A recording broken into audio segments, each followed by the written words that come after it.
when we teach our teams how to think in terms of EBITDA and profit and what we're actually making, not just production, then we can grow a little better. So, payroll ratios and optimizing inventory turns and being able to make those data-driven decisions is necessary for sustainable and legal and compliant growth in this industry. Yes. So my husband tells me this all the time, but you have to slow down to speed up. And that maybe means like holding off on some of those purchases, not getting, the PRFM or the new device this year, and know that that's something that I want to eventually bring on to my practice, but being really strategic and laying that out and figuring out, okay, like, does it make sense to bring it on in this quarter, or is that a next year goal? Or really, how can I make sure that I am meeting my goals and not getting too caught up in the best next shiny thing? Most anyone listening to this, and certainly the other ladies on the panel, it can be very difficult to separate also your work life and your personal life. As time has gone on and we do things, we work all hours of the day because we're attached to our phone, it can sometimes be difficult to separate that a little bit. So for me, the way that for both myself and I encourage, with my clinicians and my business owners as well, is to figure out what is burning you out? What is a roadblock to your success? One of the biggest approaches that I do is incorporating cross-training. So that is a huge, powerful strategy that not only includes and fosters appreciation for each department's responsibilities, but it also builds a little bit of flexibility with it, within our daily operations.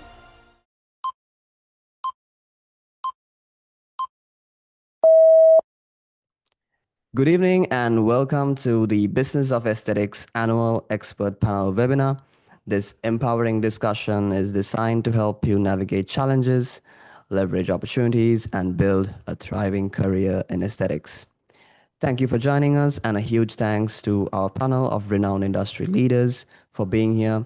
Tonight, we'll be sharing actionable strategies, best practices, and valuable insights to tackle the unique challenges aesthetic professionals face today. Let us all give a warm welcome to our panelists, Kiana Gamble, Alyssa Floyd, Rebecca Landriel, and Taylor Simmons. It's truly great to have all of you with us tonight. Thank you for taking the time to share your wisdom and experience. Today, with our Business of Aesthetics Expert Panel webinar, we'll be discussing women in aesthetic leadership, pioneering growth, innovation, and influence in medical aesthetics. So this is a live event, so please engage with your peers, ask questions, and share your reactions. We are confident you'll leave tonight equipped and with actionable strategies you can implement immediately. So before we dive in, let me ask you this. When potential patients search online for treatments you offer, does your practice actually show up, or are they finding your competitors? This is a major challenge for many aesthetic practice owners. You might offer amazing services, but if you're not visible online, you're missing out on a steady stream of new patients. The good news is there is a solution. With the right digital marketing, including local SEO, targeted ads, and funnel-based content marketing, you can not only attract more inquiries, but convert them into patients walking through your door.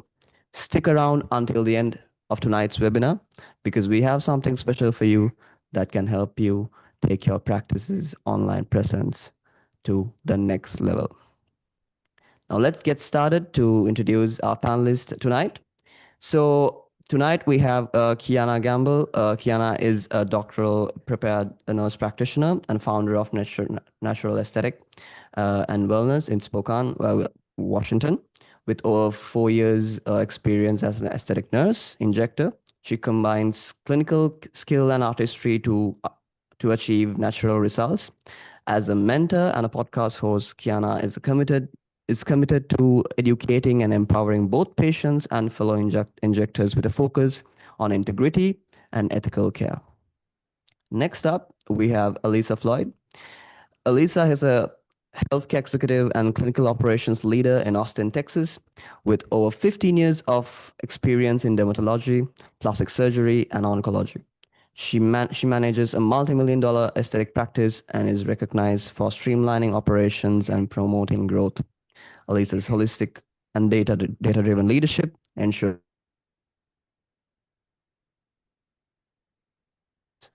the aesthetic medicine. And our next speaker is Rebecca Landriel. Rebecca has nearly 20 years of experience in the medical aesthetics industry, excelling in roles that span both consumer insights and business operations. As a trusted advisor, she specializes in helping aesthetic practices increase profitability and streamline operations with a focus on rapidly boosting revenue and establishing sustainable procedures. And our last speaker tonight is Taylor Simmons. Taylor Simmons is VP of Operations in Vitalik Med Spa, overseeing multi-site growth and patient experience. As a founder of My Aesthetic Training, she helps providers and business owners scale and deliver top quality care. A respected clinical advisor and industry speaker, Taylor is recognized for her expertise in clinical training, compliance, and business optimization with a mission to empower and educate aesthetic professionals. Wow. We have a great lineup tonight, and I'm truly appreciative of each of you taking your time to be here. On your screen, you'll see the main points for today's discussion. I'm confident they will help deliver an insightful and amazing webinar. We also have some excellent questions prepared. I'm excited to dig into them with you tonight. As mentioned earlier, feel free to engage with us through the chat, whether it's a happy face, a heart reaction, a thumbs up, or even a comment. We love seeing your participation in this panel. So our questions, and any questions you submit, I'll do best to bring it to the live discussion. If not, rest assured, one of our podcast managers will get your questions answered and follow up with you afterwards. That said, the team is going to stop sharing the screen and let's get into this conversation tonight. All right, so our first question, a very interesting question, and I will be starting with Kiana. So Kiana, you built a strong personal brand with your podcast and mentorship work. What advice would you give to the other professionals looking to establish influence in this space? Well, first I want to say thank you for having me on this live webinar. This is a first for me, so I'm obviously a little bit nervous, but I'm really excited to be here and really excited to honestly learn from all of the other professionals on the webinar today. But I think really when it comes to when you talk about building a brand or starting as a provider, I think the biggest thing would be is just start. So when I started in this space, I've been in this space now a little bit over 4 years.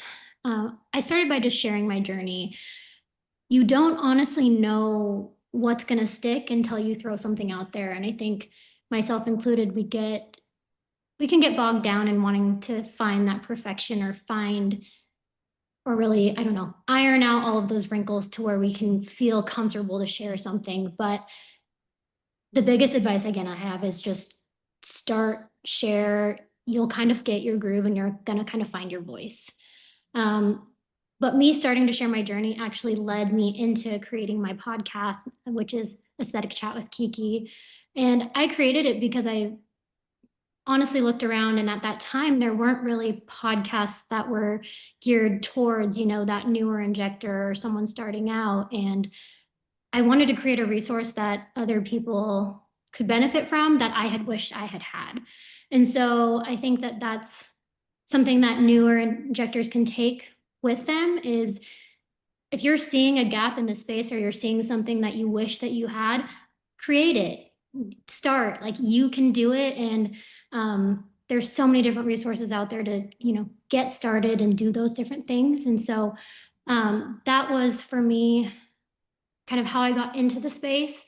But when it comes to my podcast, I do want to also preface. So when I was creating the podcast, I had messaged a bunch of really well-known injectors in the space, I didn't have a lot of followers. I had no podcast episodes out at the time. And while some were so grateful and they did respond, and I had an opportunity to really connect with some of the leading people in our space, like Erica Berry and Raquel Fusella and Connie Brennan, there were so many people that actually didn't respond.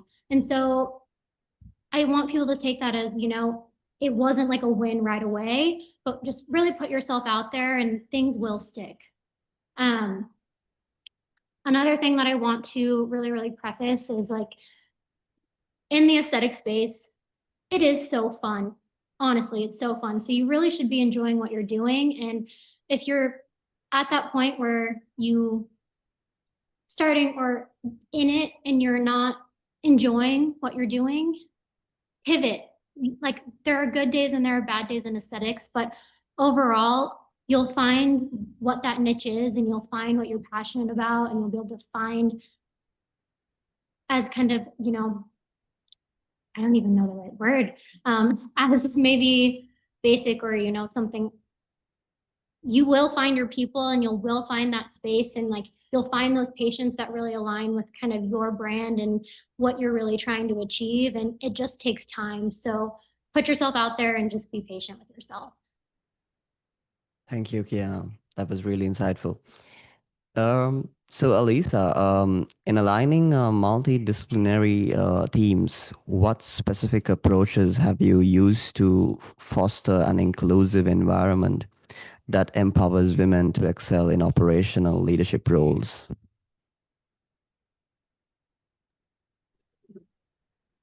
Yeah, so my background is I run several different clinics for plastic surgery. And so I do have front office, back office, kind of surgery side. There's a lot of different components to my role. And so I think that does pose a lot of unique challenges with managing multidisciplinary teams. So the balance is trying to find the synergy between the departments, and each one has its own distinct function. So each function has to have its own cohesive unit, and it's just trying to figure out how they operate independently with their own expertise and ensure that they align with the shared goals of the company, the protocols that we've established. And so how I kind of approach that is explaining the why behind a lot of the processes that we're envisioning behind the practices, promoting the understanding to make sure that our team fully understands and knows what we're trying to establish with our patient care, what we're rolling out. And so one of the biggest approaches that I do is incorporating cross training. So that is a huge, powerful strategy that not only includes and fosters appreciation for each department's responsibilities, but it also builds a little bit of flexibility with it, like within our daily operations. And like, for instance, we have a staff member that's transitioning from front office to like the MA side. And so they're, wow, it's like a completely different field back here. Like I had no idea how much is on the medical side. And so it's really interesting to really foster that environment and kind of capitalize on each individual function as a individual, but also as a whole. But what I love most about the question is the focus on empowerment. Empowerment is not just assigning responsibility to anybody, but it's cultivating like resilience, sense of purpose within others. So I find that specifically with myself, like one-on-one mentoring is completely invaluable with this aspect. So I have one-on-one sessions with my lead departments, and these sessions do create mutual understanding where both parties can kind of discuss our goals, strengths, growth areas, building trust, accountability, clarify, potential issues, decision making. Sometimes it's just like, what was the intention behind that decision or question? Because sometimes, obviously we all have different communication styles, and I feel like it's truly essential in part of the meaningful process to make sure that not only is the lead of each department fully capable to establish protocol within the departments, but I feel like it also invokes a lot of trust with me and that individual to make sure that we're under a mutual partnership of sorts. I know a lot of these like approaches aren't necessarily groundbreaking, but it does differentiate effective leadership and ensuring that they're consistently applied, and making sure that these individuals are heard and feel supported. So like, for instance, I'm like currently mentoring someone on my team who's eager to advance within the organization. I think that they have the talent, the motivation, the drive. And so part of my mentoring is helping them reframe their vision and kind of break down the steps that are needed to reach their potential. So like, what is their niche? What are they looking for? Because this person specifically, she's absolutely fantastic in everything that she does. She doesn't necessarily know what avenue that she's looking for. So it's really kind of about guiding growth and professionally, but also like a different mindset and confidence in herself and in the company. Leadership's not really like a one size fits all category, but there's a lot of, different paths to reach the same outcome. So I like to lead by example and empower others through that. I've done the laundry, I've scrubbed the floors, all the way to making sure that, that it's not just their job, it's also mine to make sure that we're all on the same focus and vision. So it really just like, again, comes down to investing in others and fostering that culture of support. It will give them like clarity, purpose, and strengthen them and elevate the entire organization in the end. Thank you for sharing, Alyssa. That was really insightful. So, Rebecca, with 20 years in the aesthetic industry, how would you describe your leadership style and how has it evolved working across multiple pivotal roles in the industry? Yeah, when I started, and one thing that generally doesn't even show up on my resume anymore because it has been so long ago, but one of the very first roles I ever had was in retail store management for the Ulta Corporation, of course, that I was leading in day-to-day operations at these retail stores, and then obviously evolving into my leadership within the aesthetic industry. I think in my youth and in being green or being naive to leadership is maybe this misconception, especially as a female leader, that we have to make sure that we come off as soft and kind, and we can't be too aggressive or too direct. And so that's how I operated, more in either people that I want to have a relationship with socially. And it becomes very difficult to separate then your potentially positive criticism of a job that they're doing and coming off as being, mean or picking on someone or being rude. So, I'd say over the last 10 years, what has really changed for me has been differentiating the difference between kindness and weakness, and being direct, but being kind, and always having the feedback that I'm providing to the people that work for me to just understand the through line of what the reason why this is important to the overarching organization, right? So, and in my business now, essentially the only people I am leading are the clients who pay me to help them with their business, but I have the same conversation with them as they're coaching the members of their team to say, you need to do this. And if, on a day-to-day basis, if we don't connect to the people that work for us, why that's important to the organization and to the organization's mission, sometimes it can seem really easy as staff members to blow those things off, not understanding that properly marking inventory may have, an effect on the profitability of a practice, or not properly charting, that could have implications on the clinical efficaciousness of our treatments. So instead of saying, I need you to chart, having conversations around the reason why I ask you to chart and to be very specific is if we're evaluating whether or not a patient is getting the right treatment, are we making the right clinical judgments? I want to be able to have all of that accurately charted, because in the end, I want to be the most clinically efficacious provider of X, Y, or Z niche treatment, right? Or I need to make sure that we're tracking inventory to become profitable, because the more profitable that we are, the more treatments and benefits that we can offer to both our patients and to our employees. So I think there what sometimes happens, especially in this industry, for our female providers, female provider owners, female managers, is that if we do approach someone, even with positivity, that it can come off as being negative, right? There's kind of that aggressive female misconception. So, I don't shy away from having tough conversations, but I like to do so in a way that explains precisely why these things are important instead of just kind of barking orders. So I think that has changed a lot for me. Um, and not being afraid to have those difficult conversations. I hear a lot from my providers that there are operational misses in their practice, some of which could potentially be fireable offenses because of whatever gross mismanagement of that have that conversation, or I don't want to fire them because I feel bad. And ultimately, in the end, as the owner or the entrepreneur of your business or the manager of a practice, we can't allow our fear of conflict or our emotions to prevent our practices from being successful because of a fear that we're going to hurt somebody's feelings.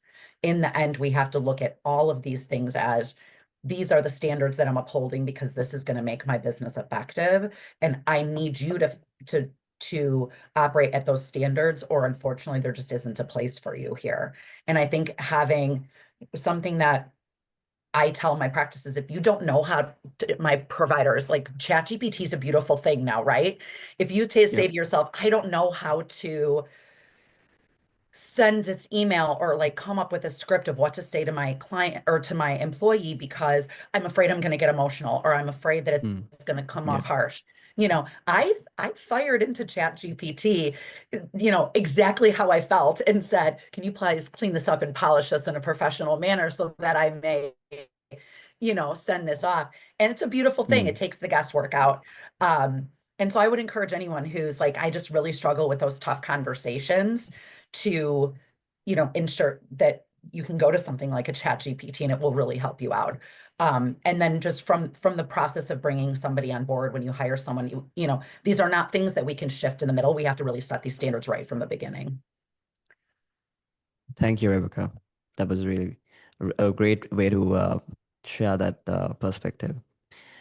Taylor, in your role at Vitalik Med Spa and through my aesthetic training, what are the top business or financial strategies you recommend to aesthetic professionals looking to scale successfully while maintaining quality and compliance? Yeah, it's a great question. So just to give a little bit of context on my background too. So I'm a nurse practitioner by training, multi-site operator as well. So I'm equal parts business and clinician, like many people in this industry, right? And so at Vitalik, we have 6 locations as of today. And then with MAT, I'm just spending a lot of time on the road in practices, like a lot of the people that are here, coaching either to clinical or business things. And so it's really been a unique thing to be able to hold both of those things at the same time because I get to find the things that I'm doing really well at Vitalik and kind of help other people with those, but also the areas that we struggle. I feel like I have like a little bit like the veil is torn and I get to peek into other people's practices and see what they're super successful with to kind of pour back into our business at Vitalik too. And to be honest, I think it was Kiana earlier who said like her advice is not groundbreaking, right? Most of these things are not groundbreaking things. It's just really having standardized systems, having good leaders in your organization, and then really being able to strategically reinvest. And so, when I talk to people about systemization, we're talking about things like clinical SOPs, right? Standard operating policies, your onboarding processes, your patient communication workflows, right? Making sure that you're really building a consistent workflow is everything to the success of the practice. And so we have really clear protocols, whether it's clinical or operationally, just to make sure that our patient experience and the clinical outcomes are replicable, they're excellent, no matter who in the practice is going to be doing those things, which is huge. And then an area for us, so we've always done really well with clinical training, right? I think that lends towards my clinical background. When we opened Vitalik, we've got pretty robust dreams of multi-site. And so my clinical brain was like, we have to do this in a clinically excellent way. Because what I tell my team all the time is, uncontrolled growth is still cancer, right? Not all growth is good. And so if we are going to grow, it really has to be done in a good way. And so for the first few years, we've been open 5 years next week, actually. So that's exciting. But I was so hard set on clinical training. Like our clinicians have to be excellent. We have to have good clinical onboarding that I kind of forgot about our managers and our leaders. And so that's an area we're really circling back now and making sure as much effort and time as we're pouring into our clinicians, we're doing the same for our leaders. And that's really been a hard lesson to learn is that everyone really has to be aligned with the vision. It's not just your clinicians who have to be amazing, it's the whole team. And so we're really circling back on that to do better there. And then the last thing that I was saying was strategic reinvestment. So just financial health, right? I find so many people in all businesses, whether it's medical aesthetics, other businesses that I'm involved in, we get so focused on top line revenue and feeling really good about the cash collected and our revenue. But I find most people are not talking about profit, right? And so that's really an area that I think our industry, as leaders, we can be doing better because when we teach our teams how to think in terms of EBITDA and profit and what we're actually making, not just production, then we can grow a little better. So, payroll ratios and optimizing inventory turns and being able to make those data-driven decisions is necessary for sustainable and legal and compliant growth in this industry. Thank you, Thank you, Taylor. That was really insightful, um, and some great advice as well. So Kiana, what innovations are you most excited about right now in aesthetic medicine, and how do you decide when to integrate them into your practice? Oh, so many things. Innovation is so exciting. And I think that this space, we get to implement things a little bit faster than other areas of medicine, which is just, again, exciting. I would say that I'm most excited about the regenerative aspect of aesthetics, like so many other providers probably listening are. Very on brand for me and, natural. But yes, I would say that when it comes to regenerative medicine, that's definitely where the industry is headed. And that's what's very, very exciting.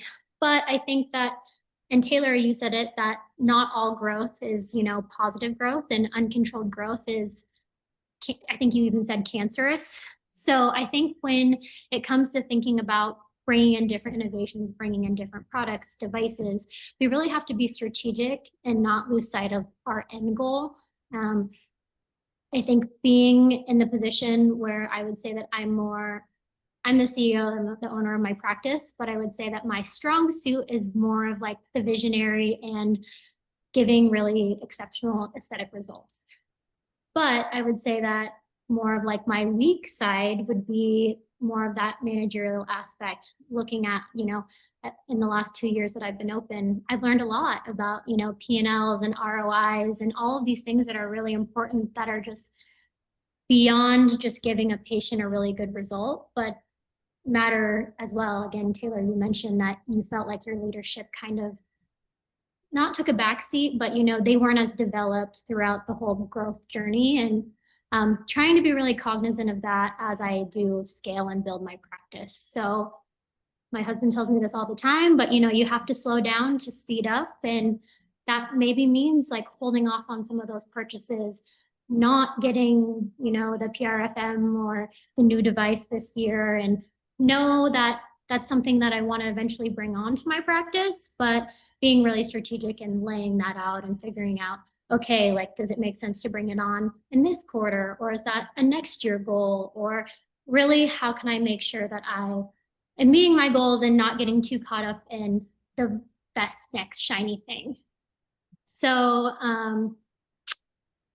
I think this also comes into the effect when it comes to building your team. So with mentoring other aesthetic providers, I think that it's, at least what I see a lot, is people often will model their practice off of other successful practices or other practices in the space, but I don't want to say that they don't think, but I feel like they're quick to fill roles without really thinking about, is it necessary right now?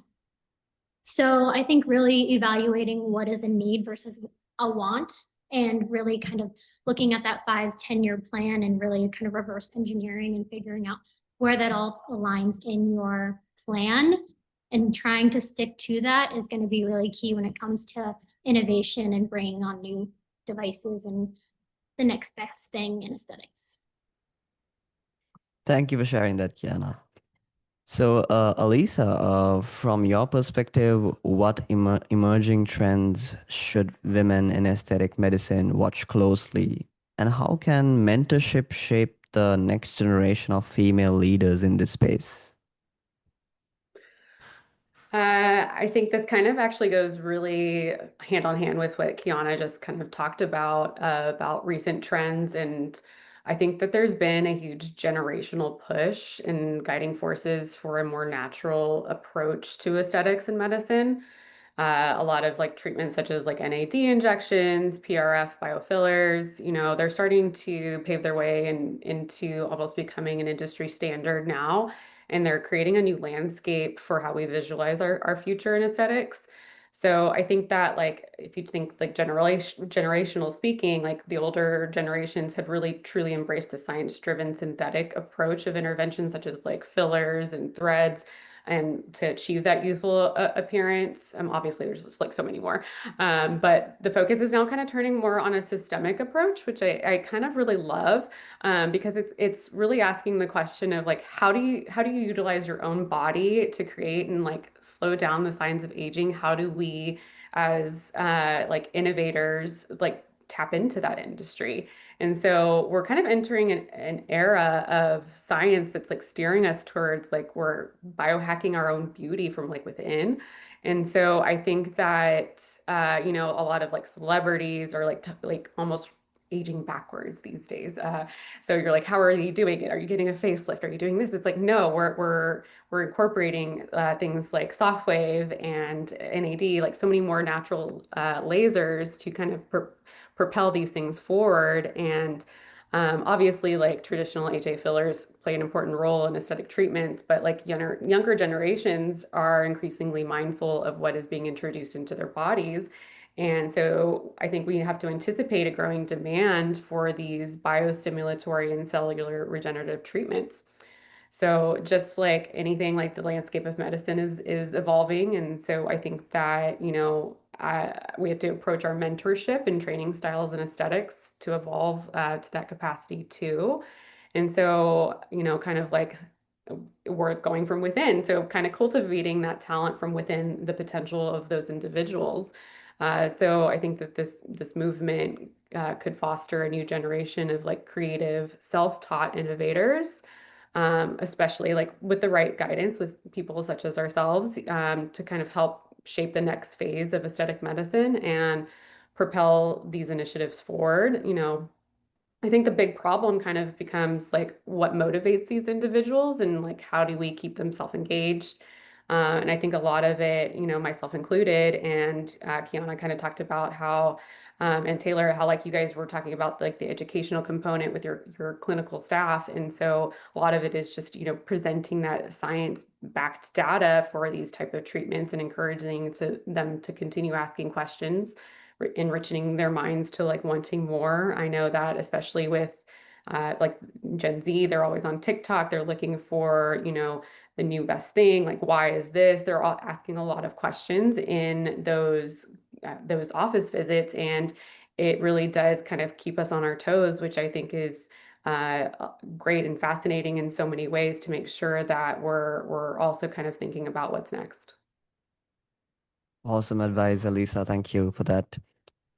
So, Rebecca, balancing a demanding leadership role with a personal life can be challenging. How do you manage this balance, and what strategies do you encourage for other women leaders? Yeah, I think most anyone listening to this, and certainly the other ladies on the panel, it can be very difficult to separate also your work life and your personal life.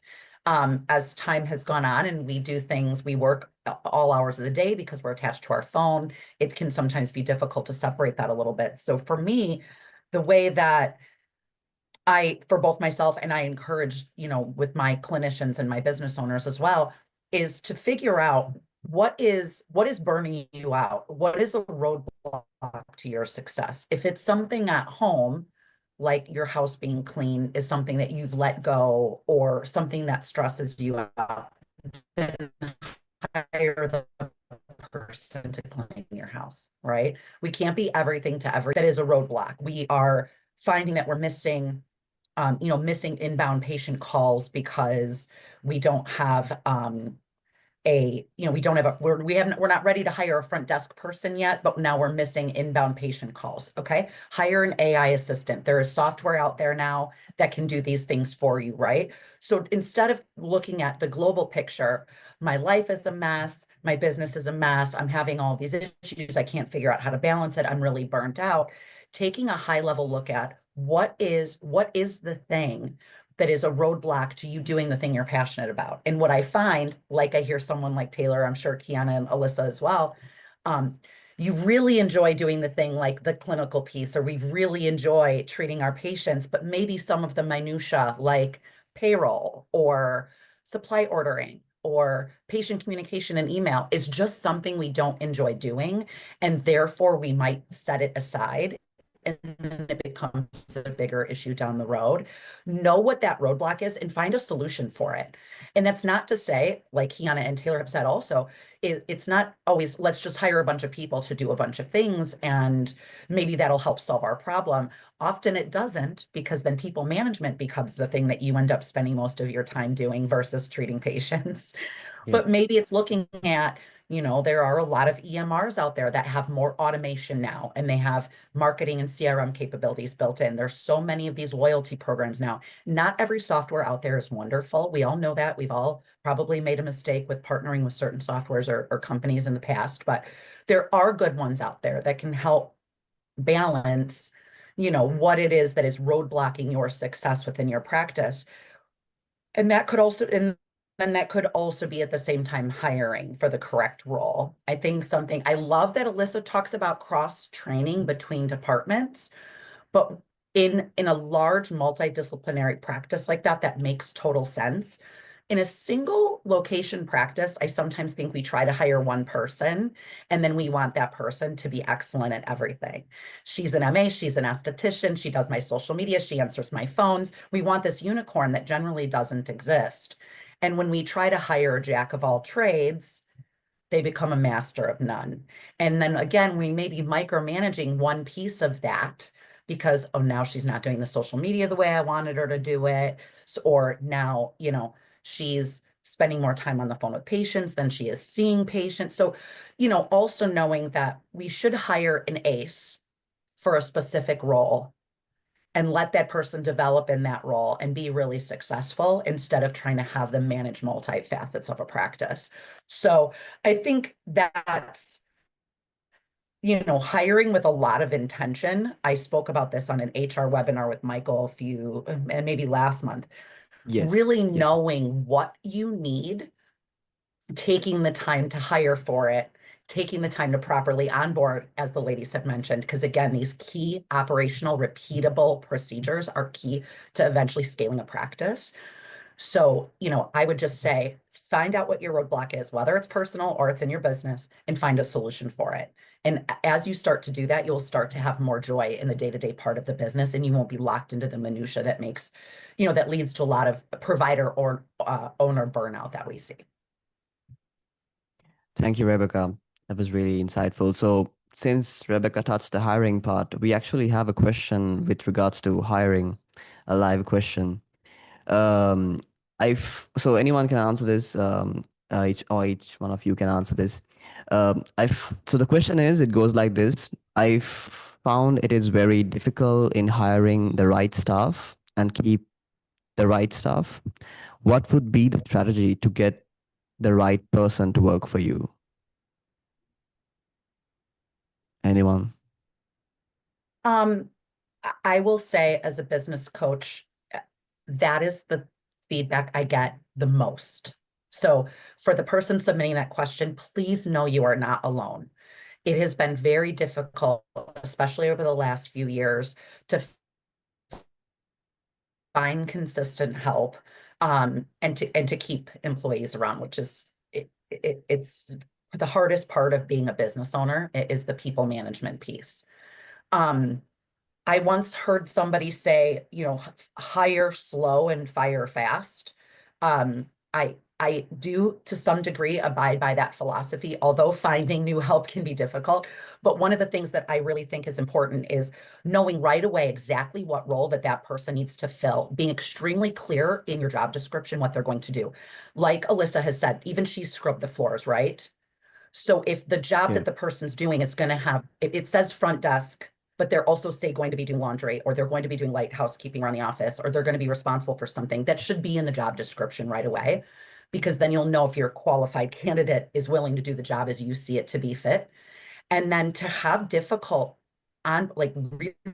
difficult interview questions, standard things like, what's your strength? Or tell me about something a conflict you resolved in your last job. Everybody's got those answers. It doesn't tell anything about the person. So one, having really tough interview questions, really diving in deep into somebody's experience. And then I personally think that before you bring somebody on, they really should come in and work in the office for a shadow day. And you can really truly see then how someone is. If they vibe with your culture, if they vibe with your employees. I mean, that's one of the things when I was in sales, I always had to do a ride along with another rep. And that rep wasn't going to get me hired, but that rep will definitely not get me hired, right? So Yeah. we'll know if somebody is going to vibe with the team. So I think that's really important. And then just as Taylor said, and I'm sure as Alyssa does with having a multi-location and multidisciplinary practice, having an extremely robust onboarding will keep good people around. And then of course, every state is different in terms of how long you can have somebody have at-will employment. But I would not be hesitant if somebody is not working in the first 90 days, if they're not showing you, if they're showing you who you are, who they are, to not be hesitant to let that person go and move on. Because a lot of times the little things that we see in the first 90 days, oh, we've had a family emergency, the car's broken down, these things happen right away, then we may find that that's not the right fit for the way that we do business. Or, so that would be the best advice I could give. And I'm sure Alyssa and Taylor, given that they have multi locations, probably have a lot as well to add. Yeah, no, I absolutely agree, Rebecca. Like, you touched on a lot of the things that we currently do. We do a standard working interview just to really get a feel of the person. Are they asking questions? Are they engaged? Are they, on their phone? Are they wanting to join the practice? There's a lot of telltale signs that, you can't really necessarily see on a resume.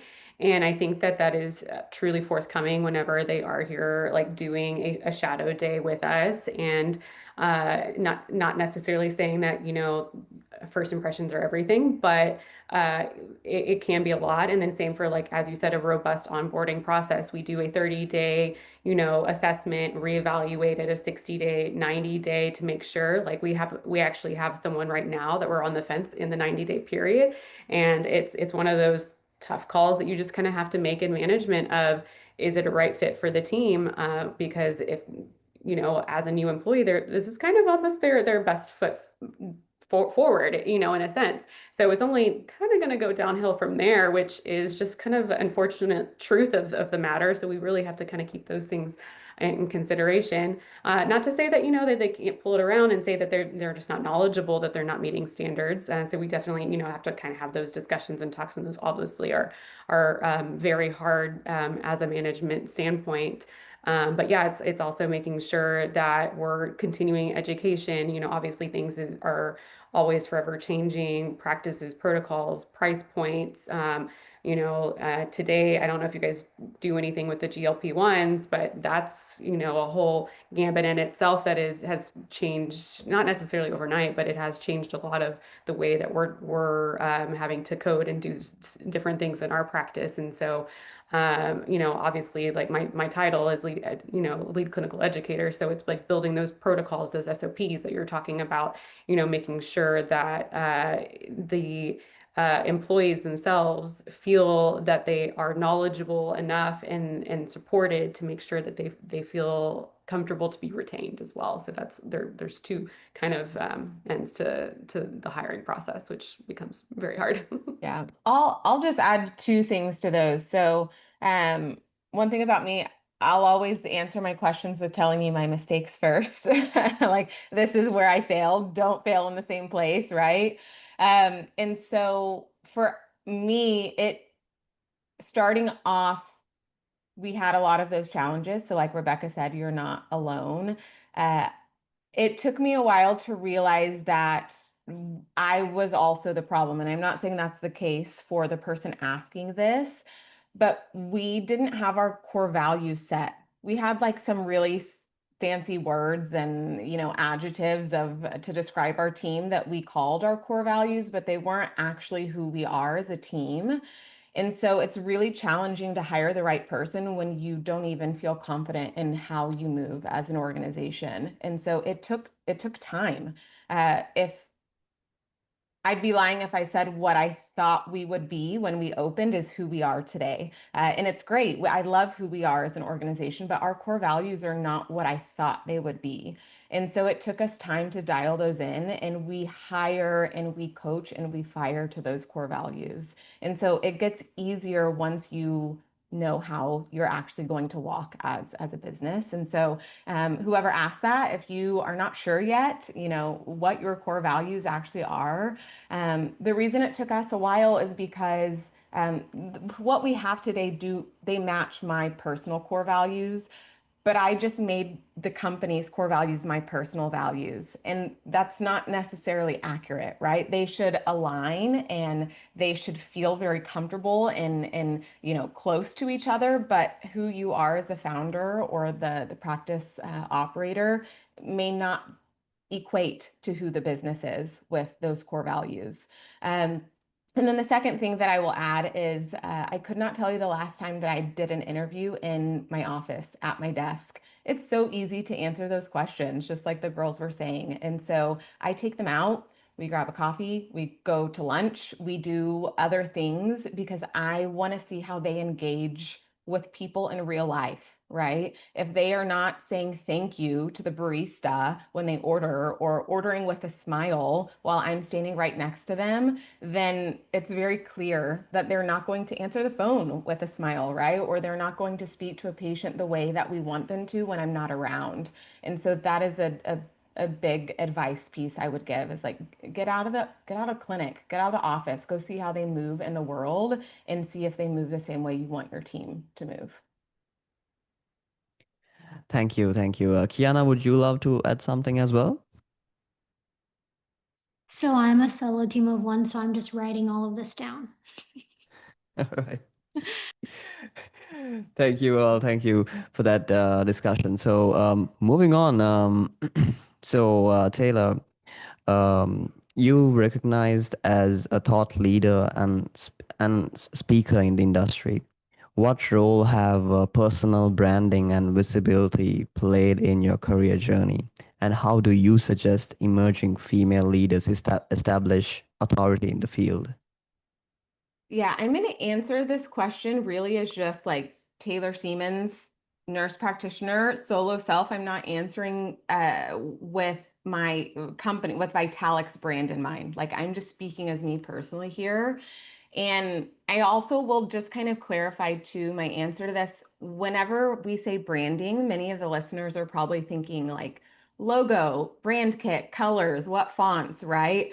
That's not what I'm talking about. I'm talking about just how you present yourself to the world and your authenticity to how you are moving about. So creating that authentic brand for myself has been foundational in my growth. Yes, as a clinician and establishing trust with patients, but also just with establishing credibility, right? Regardless of what you do in this industry, whether it's being a speaker or training or treating patients or hiring, credibility is currency. And so if you don't establish credibility for yourself, it's really hard to create opportunities. And when we are visible in these platforms and things like that, but we don't have value or credibility, it honestly is just noise. And this industry sniffs out noise so much faster than any other industry I've ever been a part of. And so that's more my encouragement to people is however you are going to show up, own what you know today. What I knew 10 years ago, starting off, is not what I know today, right? But I still showed up and I was ready to contribute with the knowledge that I have. And so share what you know. Kiana mentioned this earlier, but telling your story, right? Your journey, your failures, your insights, it's what makes you reliable and credible. And then really just holding true to your values, just like we were talking about with hiring, right? Our industry needs more collaboration with people. And so I tend to tell people as you're trying to build that brand, really consider how you move about with that brand in all conversations, right? If you are spending time with other brands or people who spend more time talking about everyone else's failures, maybe move on from that being part of your brand, right? Really find people who move and want to have a brand similar to yours. I think is super important. And I know we have a lot of people here too who are maybe not owners, who are not decision makers in a practice. I think it's really important for you all to know too, that is the majority of our industry. I think our industry has done a really great job of highlighting female leaders, but it's almost telling this narrative that that's the only way to be successful in this industry. And it's not. You can establish your own brand underneath the umbrella of whatever company that you're working for, and there's space for that. And patients want that in, industry, meaning like the vendors of our industry, they want that too. And so I think that's a really big takeaway is don't think that your brand is not valuable or respectable if you're not the face of some larger brand. You can still have your own authentic brand, however, whatever role you're in the industry. Thank you, Taylor. That was a great perspective and some great advice. All right, so moving on, Kiana, can you share a defining moment in your journey as women in aesthetics and the impact all learning from that experience?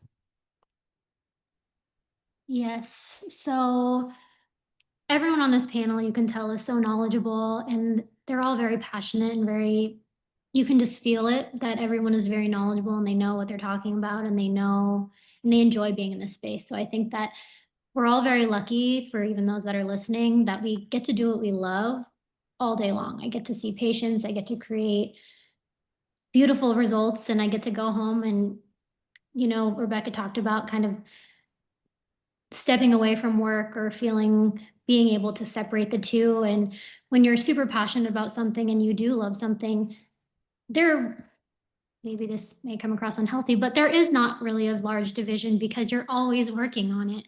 But I love doing what I do. So I think at the end of the day, it's something that's very grateful for.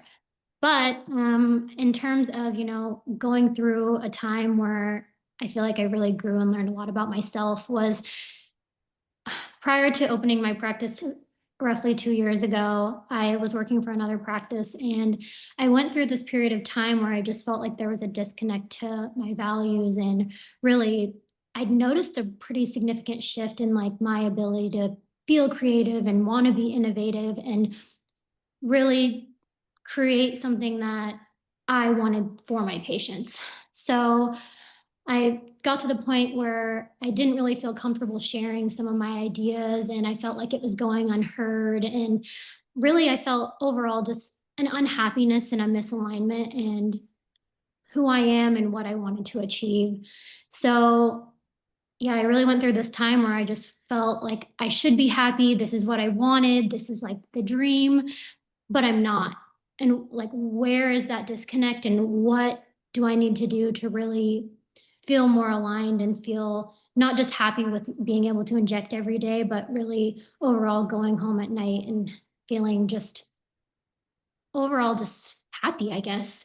And so through all of this, I did end up hiring, a coach and helping me work through this. I saw a therapist, and I really tried to get down to the root cause of kind of what are my values? What do I want to take forward? And what do I want to build long term? And this really got me thinking, do I want to be an entrepreneur? Do I want to be an entrepreneur? Because I think, Taylor, you did mention, there are a lot of people that work within a practice, and that is amazing. We need you. But there are certain personalities and personality types that, are going to be better in that entrepreneurial role. And so really taking the time to think, do I want to be an entrepreneur and do I want to help run the ship, or do I want to build the ship and do it that way? And so through lots of soul searching and things, I really decided, no, I really want to be the entrepreneur. I really want to go open my own practice and do this. And so I took all my savings out. I opened nearly 2 years ago, and I've been able to build my practice now, which we're still small. I did mention it's just me right now, but I'm so proud of the business that I've built. I'm really trying to go slow. I have really big goals, but really just again, kind of putting my blinders on, staying in my own lane, and really trying to build something that I'm really, really proud of. Thank you, Kiana. Some great experiences. So moving on with Elisa, your leadership is described as data informed and people focused. How do you balance data driven operational decisions with the emotional intelligence needed to innovate and maintain team engagement in your aesthetic practice? Well, first of all, I just want to say, like, Kiana, you should be absolutely proud of what you've done. Like, it takes so much immense courage to take something from the ground up and start from scratch of, like, again, like building your identity, trying to figure things out. So it kind of talks to you as like a leader within your small team. So I kind of also try to strive to lead with an empathetic like approach when I'm mentoring others. So I think part of it is whenever you are, collaborating with other people, you have to realize, obviously there's another human being on the other end. So, I think we've all kind of touched on making sure that that conversation just naturally has some type of trust component, making sure that you're relatable, you're engaging, and making sure that they feel heard. And it's not and especially in like the form of management, when you do have to make a lot of like tough decisions, it's how it's portrayed, how it's communicated. And a lot of it is just making sure that we're all aligned on the same page and that it's all for the better good. And like as we kind of also touched on, like Taylor, with your brand, a brand is, yeah, not colors, it's not things, it's like how you're represented in others, and like how you also want to emulate that in like other people. And so obviously, like whenever you're managing like a bigger practice, a lot of like my day to day is just solving problems. I'll just be honest. It's just it's has its unique challenges. It's always keeping me on my toes, which I love. But it is just kind of having those simple conversations of just as simple as like psychology of like a use statement of acknowledging how someone is approaching a situation and how they feel, followed up with a supportive collaboration like language such as let's brainstorm this together and we can navigate, through this problem and, we'll figure it out. I feel like that just creates like such a sense of ease with the person that, comes to you with like the house is on fire. And, it's like, no, we'll figure it out. Let's just take a step back. This is not the first time this has happened. I'm sure, it might be for this practice or this location. But I'm sure we've got tools in our tool belt that we can work through things together. So I feel like, an empathetic approach is not only, necessary just like in our day-to-day with work, but in our personal relationships with friends, family. I think this approach just obviously sets a tone for mutual respect with others. And, I think that is just like a good foundation to have for anybody that's in this industry. But kind of going back on my like main core of being an educator, and like I know that Rebecca kind of talked on different like making sure like protocols and like operational changes, like is having like clear communication and feedback whenever we're doing like new protocols, changes, teams to make sure that they feel informed, included. Like data is data, facts are facts. Obviously, it's essential for like driving our business performances, but part of it is just like empowering our staff to interpret and act on the data that we present to like truly cultivate innovation. And those team members have to understand the purpose of why we do what we do, and they have to feel invested, inside, and motivated, inspired, and a lot of that comes through us. And it's more of like making sure that they feel like they are capable of delivering that like concierge level patient care that kind of defines excellence in our field. Thank you, Elisa. That was really such a great way to share and I would say, a great breakdown on how to put things. So the time is very limited, and we are coming to a very, it was a very impactful discussion, and I learned a lot from myself as well. And so basically, I would love to keep going, but I would want to be very mindful of everyone's time. So give me a second here and let me get the team to share the screen. Um,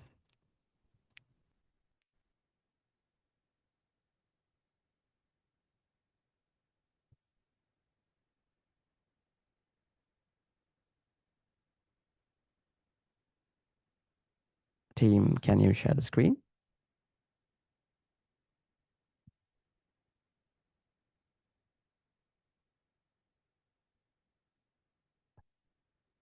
Right.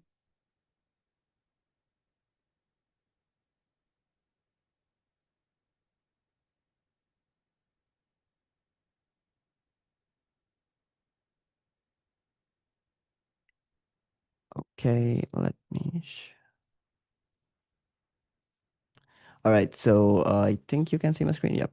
So so I would love to keep going. Like I said, it was a very it was a very insightful conversation. So tonight has been awesome. So many comprehensive answers, valuable takeaways, and rich insights. Thank you all so much. Before we wrap up, I actually promised something in the earlier stage of a small gift, and here it is. This is a gift from the founder of the Business of Aesthetics expert panel, Naren Aluraja. Naren is the CEO of Eco-Marketing, a digital marketing organization that specializes in helping doctors and medical professionals, including aesthetic practices, succeed online. As a token of appreciation for your participation tonight, Naren is offering you a complimentary marketing strategy meeting with Lila Stone, the Business of Aesthetics Marketing Director. Lila is a trusted expert in digital marketing and is passionate about empowering medical professionals with the marketing tools and strategies they need to thrive. On the screen, you'll see a QR code you can scan, and you'll find a link in the chat to easily book your complimentary session with Lila. So before we move on to our final thank yous, we really encourage our audience to stay connected with these industry leaders. They have so much experiences and so much of knowledge. Please stay connected and get in touch with them. Thank you again to our expert panel, Kiana Gamble, Elisa Floyd, Rebecca Landrill, and Taylor Simmons. You shared so much insight, amazing best practices, and wonderful actionable content. If I were to sum it up, I'd say collectively, you made the complex simple, the hidden visible, and the difficult easy. Secondly, thank you to all our attendees for the privilege of your time and participation. Without you, we don't grow together. Without you, we don't set each other up for success. A reminder to like, share, and review us on your favorite social media and stay connected with our panelists if you like a deeper conversation like this. Until next time, on behalf of our panelists, keep striving for excellence and exceptional patient care. Thank you again for being with us tonight. We will see you in the next expert panel series. Until then, take care. Thank you again. It was Thank you, Bye. amazing. Thank everyone. Bye. you. Thank you so much, everyone. Bye bye. Thank you. Bye bye.